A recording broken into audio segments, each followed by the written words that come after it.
I know a lot of you have a lot of questions about what Mr. Cork did with the Safe Speak. Got it? We spent, when we did the first training with Nick Cirillo, we spent about 12 hours a day for 2 days. And there's a lot to this. He can't share it all with you in 30 minutes. Matt, do you have your book? That's a great book right there if you haven't read it. That's Nick Cirillo's book, and it goes through some more details on this if you want to go. What's the title? It's called A Slice of the Pie by Nick Cirillo. You put it in front of your camera, all the people can see. So I'll just share a quick story with you guys about some of our training we did at Nick Cirillo's. I went through that training with John Cassidy, some of his staff, Melody, Scott, and some of my guys. And one of the drills that they have you do is 2 people face each other in chairs, sit down, and one person has to say a challenge they have in their life, a problem they have, and the other person has to coach them through it. Then 2 other people, one sits on this side, one sits on this side, and they monitor how the person does the coaching. And they can tell you if you're in these different levels of coaching. So the team ended up, me sitting across from Mr. Cassidy, Jeff was on one side, and somebody else was on the other. And Rudy Mick, the master of this, and Nick Cirillo are walking through the room to these different teams to see how they're doing. And so as we sit down, I look at Mr. Cassidy and say, so what's your challenge? And he started to open his mouth, and I said, if you whine about anything, you got 6 schools, you're doing $5 million, you got great kids, a great family in the world, I don't want to hear you bitch about anything. And Rudy walks by and goes, how's it going? Oh, Randy's talking to me very well. He's explained the whole thing just perfect. So some people are kind of good at it. I still got ways to go. All right, so let's bring up Mr. Horton. He's doing some really amazing things with his school out in Rhode Island. And we've had several of our people, myself, several people at the table have been out there to see this training. And I think he's bringing another piece that's helping connect all this. It's just amazing and really amazing. Some of the stuff I had never seen, and of course there's a lot of stuff I haven't seen. So as I brought back some of these things and put them into systems and the people I'm using and seeing the dramatic impact they're having financially and lifestyle-wise, this is some really good stuff for you. So Mr. Horton, without further ado, this is all yours, sir. Thank you. Thank you.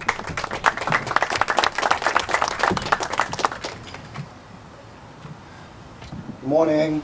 Good morning. So, I've got a list of things here I want to cover today, but 2 years ago I met Mr. Reed and he came out to, I came here, that's where I came, and so we talked a little bit about staff training, and I showed up on the first season here, season 1 of Cozumel, as a guest, and day 2 I was a speaker. I don't know how that happened, but it happened. So after I spoke, we talked a little bit about what we're doing. And his recommendation was to begin pushing me to at least introduce some of these concepts to some of the school owners around the country. Now, this information's out there, by the way, but the people who own it and have it, they guard it. And it's difficult to get, as Master Clark knows. They don't just share it with everybody, and there's a reason why they don't share it with everybody. It's kind of like, there are 2 states, don't ask me which ones, in America that teach financial education. And there's a reason why only 2 states teach financial education. And the reason for that is there's more money made off the poor than there's off the rich. So you don't have to be one of those people who are financially uneducated. You should get the education because it's important. So anyhow, I like to start off by some things that I like to share with people, and one of them is this. I like to get people thinking differently about what they're thinking. So if I write these numbers down,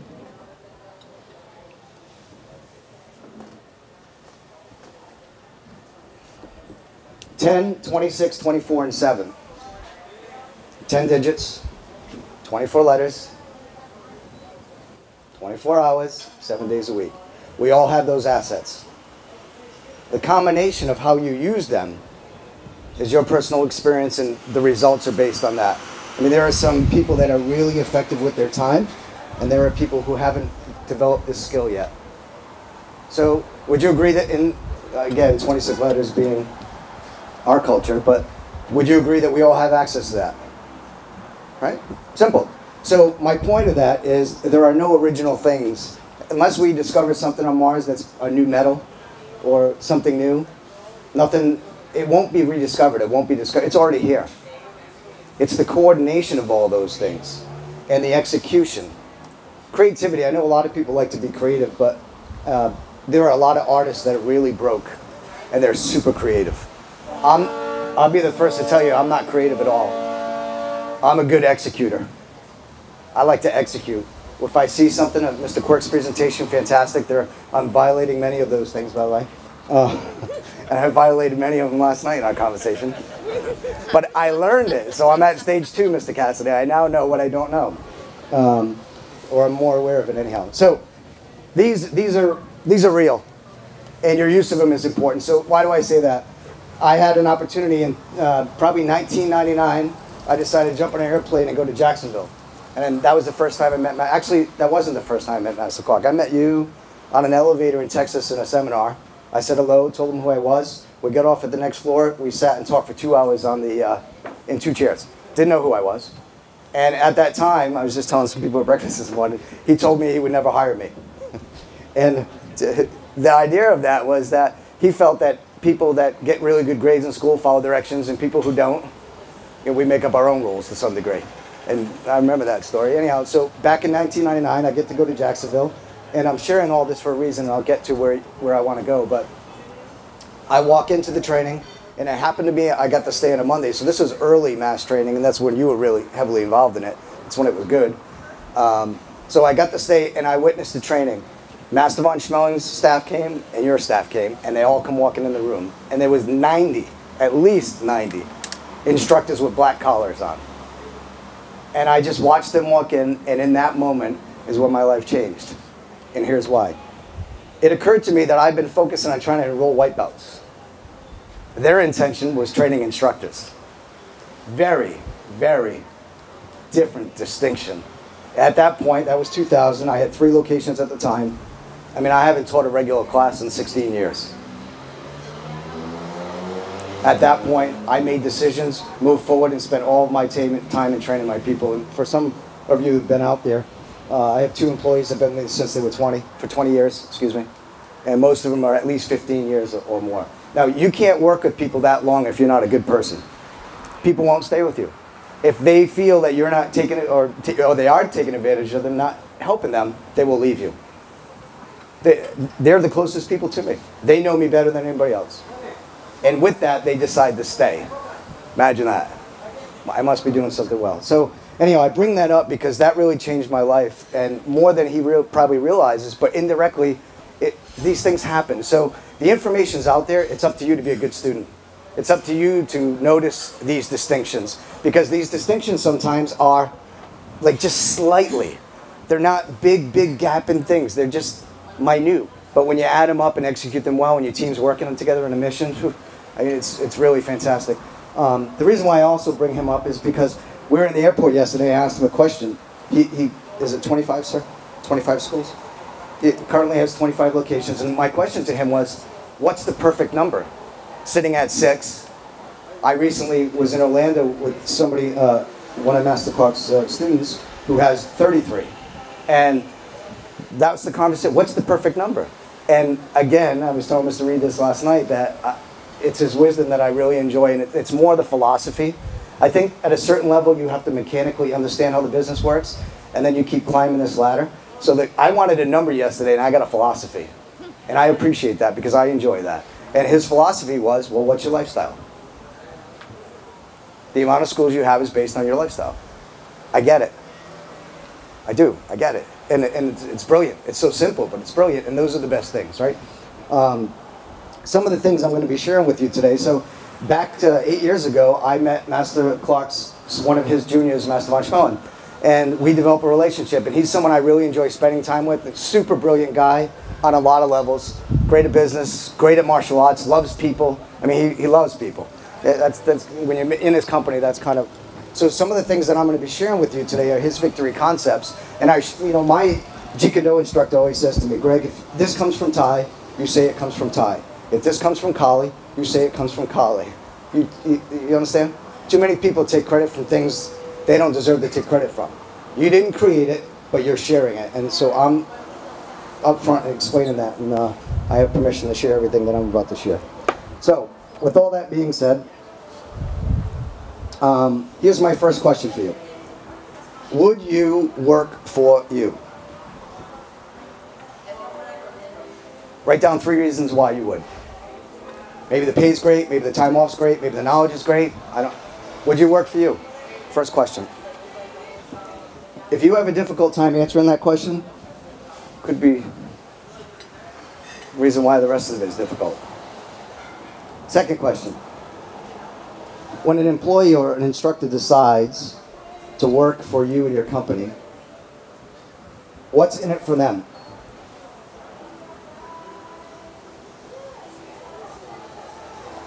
So I have 6 schools, and we have a chief instructor at each location, and they're all been a part of my life for a long time, and I plan on them being a part of my life for the rest of my life. Okay, is that different than how you think currently? Because that's how I think. And well, that's just the way it's going to be. So it takes a long time to create a great instructor, but relationships are everything. It's the relationship that matters, that's most important. So when I look at our staff and our team, I'm always asking, how do I help them grow? How do I help them become more? Still working within our system. Master Marchionello taught me there's 3 things that everybody likes, or wants, or needs.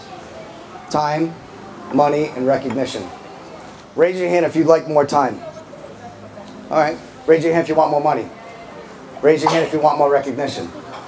Okay? Everybody's at a different place. As a manager, as Mr. Reed was mentioning, our skill set in multi-schools has to be different. So I have to recognize which one of my instructors wants more money, who needs more recognition, and who needs more time. And it makes you significantly better as a leader if you understand what's really important to them. You want to get good at it, okay? And finally, what's in it for you as the owner to develop a great team? So I just mentioned, since I met Master Clark back in 2000, it really changed the way I think about things. I haven't been on the floor since. I mean, I teach seminars, I teach black belts, I train my staff twice a week. I'm still very much involved, but I'm not on the floor at 4 o'clock. 16 years ago. I'll be 47 this year. At 30 years old, my friends like to call me semi-retired, but I asked Master Clark yesterday about that retirement. He said, I retired in 76 when I stopped fighting. Again, love the philosophy. It's at 50,000 feet, most people won't get that. But it's in those ideas. So when I look at it, what's in it for me? I got more freedom. I think America is a high-performing country. And what that means is if you learn to perform high, you will love America. If you are not a high performer, you will get run over like a steam truck. You have to make that decision what kind of performer you want to be. That's our country. It's unfortunate, but it's the way it is. We won't get into that rest of that, Mr. Quirk. I like to say that America, freedom is a funny thing. There was I won't get into the TV show, but the freedom aspect of it is interesting because if you don't have the discipline to enjoy freedom, freedom will run you over. I mean, if you just have the freedom to spend as much money as you want, including your credit cards, what kind of freedom will you have 6 months after that? No freedom. If you have the freedom to, I don't know, if from a food perspective, eat as much as you want whenever you want, that might not be the best idea too. Does it make sense? So freedom, in my opinion, you shouldn't have the freedom until you have enough discipline to enjoy it. And if you have the discipline to enjoy it, then freedom takes on a whole new meaning. I mean, at a whole new level, okay? 20-year career plan. Could be 20-year, could be 10-year, could be 30-year. What does that look like in your company? So my question for you is, for a 20-year plan, I have a bunch of young people that work for me. They're fantastic. So I have one in particular, Mr. West. Some of you have worked with him in the past. I look at him and I think, okay, he has an accounting background. He's made a decision to put his career with me. I don't take that lightly. What's my responsibility as an owner to take care of him? What does that look like for 20 years? It makes sense? So is he going to be on the floor being a chief instructor the rest of his life? As he watches me travel around to Mexico, jump my airplane and go flying? There has to be another level for him as well. And I encourage you to think about this. I encourage you to look at it differently and realize that these levels are real. It's always great to teach 6, 7 classes a night when you're 25 years old. But as one of my instructors just had a baby and things have changed for him, so he's the first one that I'm going through this with. And that will, again, change me as a leader. Because he's been great. I have to be more flexible and give him more opportunity. If I don't do that, guess where he goes? He leaves. Or even worse, he stays and he's grumpy. That's the worst kind, by the way. So you need a 20-year plan. So there's, I'll just give you a couple without giving you too much. Everybody, as Mr. Quirk says, it's got to be your experience. So the first level I think we all have is part-time. The second level is full-time. The third level would be a position. So in our school, you're either chief instructor or program director. The fourth level would be profit sharing. And ultimately, the fifth level might be some level of partnership.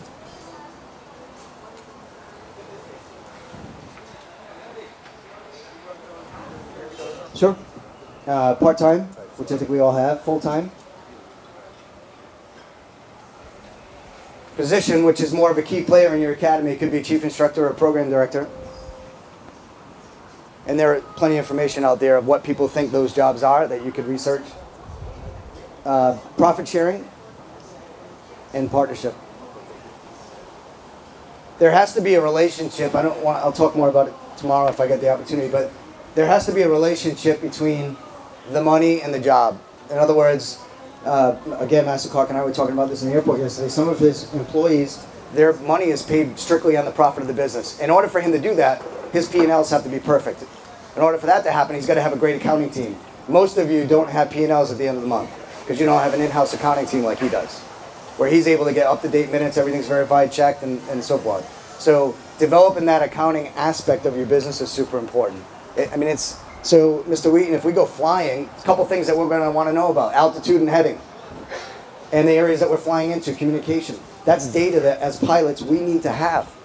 Well, your information in your business, my accountant, every 90 days, I meet with them. Okay, Greg, here's what you did. I know that. I knew that 3 months ago. You know, that kind of accounting happens afterwards.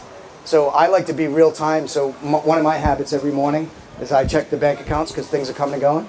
I check my credit card every day. Within the last 6 weeks, twice I've had fraud. So you got to stay on top of it. But it conditions me mentally to stay in the money game. It conditions me to be financially in control of my business. Because if you lose control of that, I don't care how great your staff training is. None of it matters, by the way. I don't care how great your program you think you have. The money will get you into trouble if you don't have good control of it. That's not part of this conversation today. Next area, a system of training people. So some people came out to our MIT program. We have a process that people go through. So you have a process to take someone from white belt to your second belt, from your second belt to your fourth belt, right? Well, we put that same process together for instructors. And the thing that's difficult about that for many of you is it's a little abstract because you're trying to create better communicators, trying to create better leaders. Well, that happens through a process. You need to have a process in place. And I have my instructor's wife call me up and say, Mr. Horton, you know, my staff is awful. And I said, well, let me just remind you, you trained them. It's the truth. Okay, I heard Master Clark say a long time ago, you are in your life exactly where you deserve to be. You know, taken out if you get sick, something happens, internal, whatever. But in your business, it's a direct result of your thinking, your actions, your team, the people you selected, and what you're doing with them to encourage them to grow to the next level. The incentives that are in place. So you need to have a system of training. Some of the people that came out to Rhode Island, we gave you kind of a blueprint of a system of training. You personalize it as much as you want. I mentioned earlier, I'm not creative, I execute. So if I find somebody that's doing something much better than me, I shut up, I write, I go home, I execute. Yeah, that's something that I enjoy about going to Orlando. I mean, I write for 3 days straight. On the airplane, I take all my concepts, break them in. Monday morning, 3 or 4 of them are getting introduced that week. And that's how fast we move. And I think it's important to train your people. By the way, if you don't train your people to move at all, when you give them something new, they look at you like you have 3 heads. Well, we can't do this, sir. Well, because they're not, I mean, my team knows subject to change. Everything. All the time. There's some absolutes, to use your words, that we have very consistent. But if we find a better method, or we're going to install it as quickly as possible. So a system of training. And so I like to call our MIT process kind of a forging of the people. You know, we get Mr. Reed and Master Clark back in the day when they were fighting. We had different kind of people growing up in this country than we do today. Everybody agree with that? People are different. They don't climb trees anymore. They're afraid to hold. Anybody have trouble with kids holding kicking shields? It hurts. Right? So we're dealing with a culture that's different than it was 15 years ago. Just keep that in mind when what you're doing as far as training. So it's almost like we have to start over again. I look at someone like, I don't know, Joe Pina in Boston Taekwondo. He's in Dorchester. He's got some of the best Taekwondo fighters in the world. Well, have you been to Dorchester? It's tough. They come in how? Tough. Don't have to train tough. Just got to teach the mechanicals of martial arts. Now you're trying to teach the mechanicals and you're trying to grow kind of that sense of who they are as a human being and making them stronger and so forth and so on. Hiring employees. So we have a team of people. We have a system of training people. Now it's a matter of, well, how do we get them into our system that has the right incentives? And people, by the way, your employees are doing what they want to do for whom? For them. Don't ever forget that. They're doing it for themselves. So they're, as Mr. Quirk mentioned earlier, they're joining your party. They're bringing their skills to your company, and they're hoping that those two things together, they'll enjoy their life. But again, I go back to the idea of don't underestimate this 25-year-old, 30-year-old, male or female. They're saying to you, I trust you, sir. My career is in your hands. I hope that you have a good plan for them. I hope that you're able to manage money and grow your money and help them grow their money. I hope that every week when it's time to get paid that they're there in your company and be around for 20 years. That's your responsibility as an instructor. If you give that sense of leadership, how many people will be attracted to you to work for your company? More.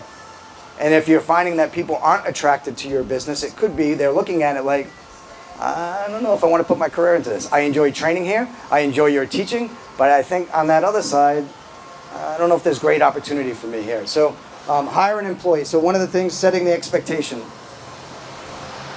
I'll give you a list of examples. Again, this is not, I like to say, stuff that I created, but I'm executing it, we're using it, and I can share with you that we're using it.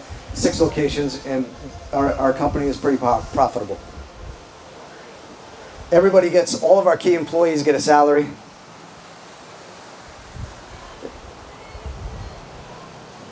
We do have part-timers, by the way, but they're in that part-time position. They haven't gone to the position level yet. Second level is what we call performance bonus.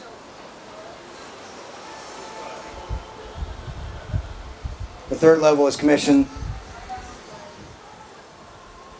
The fourth level for us is car allowance. I have 3 employees that now have a car allowance. They've earned that. And the last level is profit sharing. So we get back to why would you work for you? If you go back and look at your program, I mean, if your employees have 4 different opportunities within your business to earn and grow, they can kind of factor out, like in January, we sat down with all of our employees and based on the projections, gave them a number that they could hit for 2016 as their payroll. I don't know how many of you do that, but based on our strategy that I've learned, that it's been shared with me, we were able to really critique it, and we had a great month in January. And I have to believe that's because everybody sees where they can go. And if you leave that piece out, you're making a mistake. They're just going to work, teaching class, hoping to sign somebody up and leaving. It's not, they don't have the same attachment. I don't remember who said it, but when you have an employee, some employees give you their hands, some of their employees give you their mind, and some give you their heart. Okay, we want all 3. I want their back working hard, I want their mind always in it, and I want their heart in it. And you look at your employees, you'll go through your staff right now in your mind. Who's the hand guy? Who's the hand and brain guy? Who's the hand, brain, and heart guy? Who gives you all 3? How many? And you might be surprised that maybe you have the heart, but there's no brain. I'm not sure how that will work, but take a look at it as far as your team goes. So there has to be an incentive because that's kind of what's driving them forward into the future. Okay, they have to look at that like this is a real career and I can really do this. So many years ago, maybe when I started this, if a parent looked me in the eye and said, Mr. Horton, I'm going to give you my child the full support to work with you. Are you going to take care of him? Unequivocally, now I can look in the eye and say, absolutely. I'm at that level there. I know Master Clark is at that level. And if you're running multiple schools, you will be at that level. But that's something, it's not just a job. We're trying to grow them to the next level. Okay? Anybody have any questions on that? set the expectation, give them great opportunity, give them clarity. Mr. Quirk's conversation, I heard that often. The word wasn't used this way, but it is clarity. And the more clarity we have, the easier it is to go where we want to go. It's simple. There's no obstacles there. It just makes sense. Okay. Ongoing training, super important. We just sent Mr. West, one of our top instructors, to Master Clark's Krav Maga training. Now, I wasn't a big fan of Krav Maga. I've been training in Jeet Kune Do since '95. And when I sent Mr. West down there, I mean, he came back lit up. So he's already started the classes, started the class plans. And so when I was in Florida, I asked the question about the Krav, and to go back to the values, what you've done is taken the Krav and put it into a class plan that's consistent with what we teach. So you have to recognize that your experience for your students is that class plan. Mr. Cassidy alluded to it. That's got to be tight. And so what Master Clark has been able to do is take the class plan of Krav, put it into a class plan format, and Mr. West's feedback was, you sound like a genius by delivering this content in this particular way. I mean, he was just really blown away, really enjoyed it on a high level, and he came back pumped. So anyhow, going back to ongoing training, are you sending your people out to go learn? Now, by the way, I wouldn't send Mr. West out to Master Clark. If my school was just kind of somewhat failing and he saw Master Clark's lifestyle in school, I'd be in a lot of trouble, okay? So I think you have to be careful where you send them, how you send them, but I have a super lot of confidence in my team. I don't have any hang-ups or insecurities about their loyalty and what they're doing and how they're going forward, so I'm okay to do that, right? So make sure you do some, but if you can't send them out, then you do it in-house. And that's really important that you're their instructors. So Mondays, our staff trainings are planning and strategy and working on what we're trying to improve. And Wednesday is 2 hours of physical training. We cover class plans, how we want it taught, their physical training, and every week is something different. Last week we made, the chief instructors all fight and spar, and it was fun because it was that they need to have that competitive. That area has got to be there. They can't feel like it's just a job. Okay. Managing the process. So once you have all these things in place, what does it look like? I like to use this as bowling theory. When you're a little child, you go bowling, they put those things in the bumpers, right? So you can't throw a gutter ball. So I look at my job now as I have kind of 3 positions. 1 is staff morale, 2 is cash flow, and 3 is customers. Where are they at? I mean, that's my job. That's what I look at. And I'm looking at these kind of 3 things. But I go into the staff and I'm managing it. Is the protocol good? Is the relationship between the team good? Is the staff morale, is it in a good place? If not, who do I need to speak to? Maybe I'm just haven't connected with them in a while. So that's kind of the managing of the process, right? The managing of the people is the hard part. Okay, people are emotional, and because of that, we make crazy decisions sometimes, and we feel, as Mr. Quirk alluded to earlier, we make up stories in our heads. I mean, we all do. And some people are much better at that storytelling in their own head than other people, and most of it is not true. I'd say more than 95% of it isn't true, more often than not. So managing the people, I think, if you want to grow to multiple schools, by the way, it's not for everybody. Mr. Reed, I thought, gave you good advice. It is not for everybody. Quick story. I started martial arts in 1990. 1993, my instructor, some of you may know him, Paul Garcia, decided to move to Florida and go to work with the United Professionals and Mr. Silver. So I was 22 years old. He sold the school to me and a partner. We had no curriculum training. We were 3 years into the martial arts, 3 years. We had no business training, no payroll training, we had no training. Here's what we did have. We had a lot of fun. We were 23 years old in charge of a martial arts school. And so that was 93. 94, I decided it would be a good idea to open a new one. So we did. 95, I just thought, well, this is fun. Let's do it again. So we did. 96, my partner came up to me and said, you know what? Everybody looks at you as the owner. They're not looking at me as the owner. Recognition. He was failing or feeling like he wasn't getting the recognition as an owner. I didn't know that at the time. We split. He kept the big one. I kept the 2 little ones. Within a year, he was out of business. IRS claimed him. Okay, the next 2 schools, I thought it was a good idea in 97 to open another one, so I did. That same year, I closed it, so I did. I sold one, and then I was back to one, and I made a promise to myself I would never go through that fiasco again. What a nightmare. Anyhow, I was $90,000 in debt to the IRS, and that's when cardio kickboxing came along for the second time. And, okay, I kept the program long enough to pay the bill, cancel the program, and then move forward. And at that time, my staff started to grow at Master Clark, And they were like, well, I want to do this. I love what your lifestyle is about. I'd like to be a part of this. This is exciting. And so, here we are today at 6 and potentially can grow even more. But ultimately, I think that I'm trying to give you a 30,000-foot plan today. I didn't want to dive into specifics on how to, but just the thinking of it. And it's the distinctions that you make, the little ones, they seem small, but they're important. And they have to be a combination of you thinking about your people, you thinking about your customers, you thinking about your community, and how that's affected, and how those things all work together to move forward. And remember, the people that know you the best are the people that you work with every day, that you've trained for their whole life. And so they know. And if they're not jumping on board to be an employee, but they're a black belt for a long time, you might want to ask them. I mean, sit down and have a heart-to-heart. But you'll get honest answers for them. Not to hire them, but for them to give you honest answers about why they wouldn't work for your company. How do they not see the opportunity that's with you? Or maybe the opportunity's not there right now. I'm not sure. But I think ultimately, you have to decide. Tomorrow I'll talk a little bit about investing if we get the chance to. And the guy that I'm trading with, he basically says you got to hit a number every year. Don't be greedy. When you hit the number, you're done. And I think the same thing in your school. You got to pick a number that's consistent, to use Master Clark's language, that's consistent with your lifestyle, whatever that looks like. Does that make sense? And go for it at that level. So, all right, I got flagged for a few more minutes. Questions? Any questions at all? Performance bonus and commission, what's the difference? Okay. So we have minimums at our school. Our team has to hit a certain amount of enrollments, a certain amount of upgrades, and a certain amount of gross revenue. That's what they're getting paid to do, correct? Well, this is not a new concept, but if they do it earlier, in this case, let's say the 20th, there's some additional money for them to do their job faster, sooner. That's performance bonus. Not everybody gets it. So for us, it's $500 for a chief instructor, $300 for a program director. So I'm willing to pay out $800 a month for them to do their job when? Better.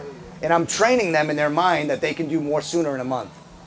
If your goal is to enroll 20 new members a month, we have all enrolled 20 students. Some of you take 10 months to achieve that. Some of you take that a month. It will happen.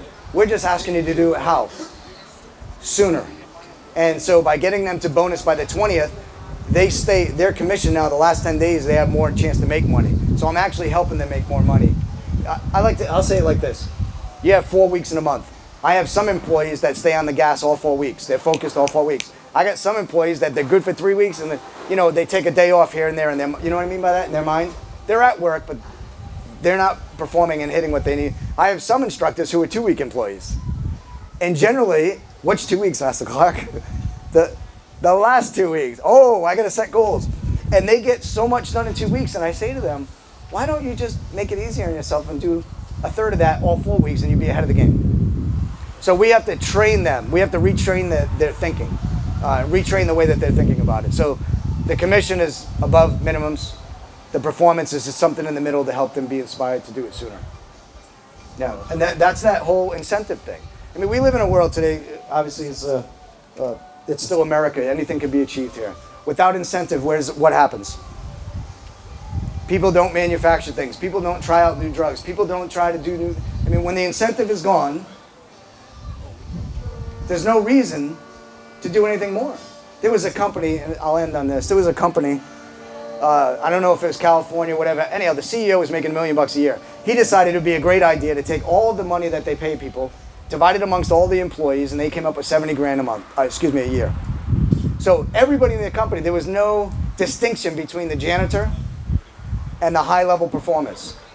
Everybody, well, not everybody, but many people praise this concept. Oh, raise the minimum wage. That's great. Just give more money for no performance. Great. That sounds wonderful. You know what happens to the company? It's out of business. Here's what happened. These guys are all the high performers. They make 100 grand a year. You make 50 grand a year, and you make 30 grand a year. Who's the happiest when we make that decision? What happens to these guys? They go to Google. So who are you stuck with? A whole company full of who? Non-performers. So now you have a whole company full of non-performers. We see this happening. You see this already. I see this in my state. The people who create jobs, they're being pushed out. Who's left? How are they going to take care of an economy? Does that make sense to you? incentive is important. Incentive for your employees, there is incentive for you as well. It's super important. Make sure it's there. Make sure you pay attention to it. Any other questions? I was told not to be specific, so I wasn't. So I wanted to give you just an overview of that scenario. We can talk about the training other than that, but thank you.